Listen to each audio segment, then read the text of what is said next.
မင်္ဂလာပါမအေးရတော့ဒီနေ့ရခွန်းခါရ toast လုပ်နည်းကိုလုပ်ပြပေးတော့မှာဖြစ်ပါတယ်။ဘာဖြစ်လို့ရခွန်းခါရ toast လို့ပြောလဲဆိုတော့ခါတိုင်းပုံမှန်ခါရ toast တွေလို့မဟုတ်ဘဲနဲ့အရန်ကိုကျွတ်ကျွတ်ကလေးနဲ့စားကောင်းတယ်။အရင်တော့မအေးနီးမသိခင်တော့ကတော့စမ်းကြည့်တာတိတ်အဆင်မပြေဘူးပေါ့နော်။ဒါပေမဲ့သူ့လိုက်နာရဲ့အချက်ကလေးတွေကိုသိသွားရင်တော့လောက်ရလည်းအရန်လွယ်တယ်။ပြီးတော့မအေးတို့လိုရခွန်းဒီမှာအလွယ်တကူမရှိတဲ့လူတွေအတွက်ဆိုရင်တော့ဒါအလွမ်းပြေပြေလှုပ်ရှားနိုင်မယ်မဟုတ်တမျိုးပါ။အရန်လည်းမြန်ပါတယ်ဘာမှမလိုဘူးပေါင်မုံရယ်ဒီကာရရယ်နောက်တစ်မျိုးကထောပတ်ခဏနေမအီလောက်ပြပေးမယ်နော်ဒီမှာသုံးတဲ့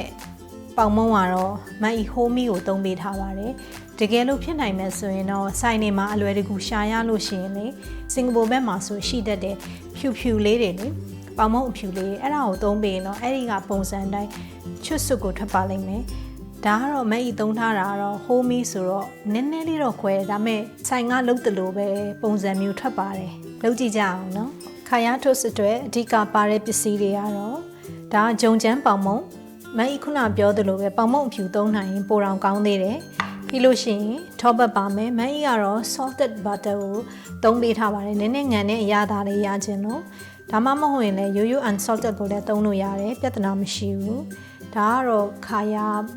မအီသုံးတဲ့ခါရပေါ့နော်ပလင်ဒီ brand ရမှာမဟုတ်ဘူးเนาะဒါဒီမှာအလွယ်တကူရှိတဲ့ brand ကိုမအီယူလိုက်တာเนาะကိုယ့်အကိုအိမ်မှာလုပ်လဲရတယ်အဲ့တော့စပြီးတော့လုပ်မယ်ဆိုရင်ပေါင်မုံကိုဘေးအနားသားလေးတွေကိုလှီးထုတ်ပေးရပါမယ်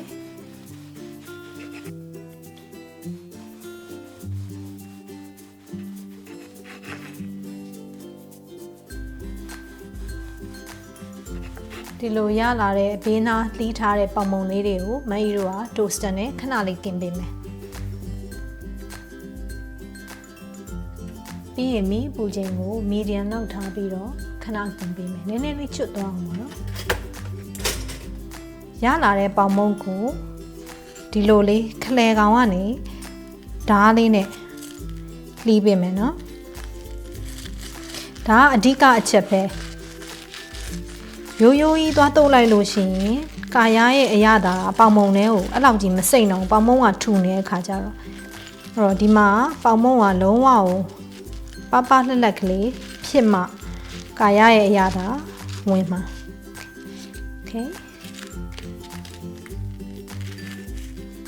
ပေါင်မုံတာတအားကိုပပလော်လော်လေးဒီလိုလေးဖြစ်ရမယ်โอเคရသွားပြီဆိုတာနဲ့မအီတို့ကယူတုပ်မယ်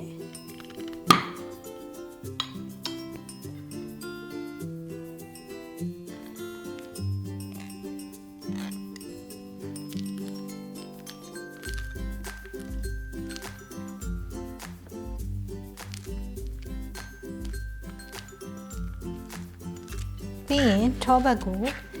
ဒီ4000တုံးလေးကိုနည်းနည်းလေးထူထူလေးလှီးပေးမယ်